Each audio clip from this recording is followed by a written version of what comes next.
नाज़रीन, surgical strike के दावेदार भारत को कई घंटों बाद अपने एक लापता फौजी का ख्याल आ ही गया। वज़ीर दाखिला राजनाथ सिंह ने दावा किया है कि एहलकार नादानिस्ता असलहे समेत सील सरहद को क्रॉस कर गया था। रिहा करवाने की भरपूर कोशिश करेंगे। सर्जिकल स्ट्राइक का दावेदार भारत मीडिया पर और सरकारी सतह पर खूब कामयाबियों के ढिंढोरे पीटते हुए आर्मी मीडिया ने एक भारतीय फौजी की पाकिस्तान में हिरासत का ऐलान किया है।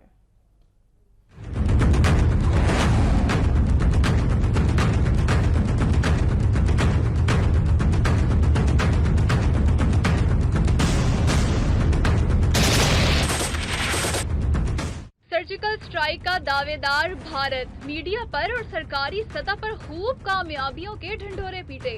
आर्मी मीडिया ने एक भारतीय फौजी की पाकिस्तान में हिरासत का ऐलान किया तो पहले तो मोदी सरकार ने साफ इनकार कर दिया, लेकिन जब फौजी हुकाम ने हकीकत से आगाह किया तो पैंतरा बदलते हुए नए दावे शुरू कर दिए।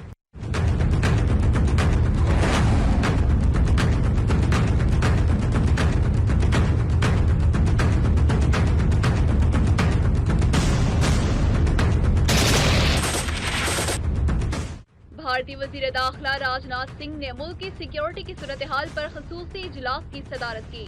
इजलास में national security adviser Ajit Doval और सीनियर हुकाम ने शिरकत की। इजलास के बाद राजनाथ सिंह ने मीडिया के सामने तस्लीम किया कि भारत का एक फौजी पाकिस्तान की तहवील में है।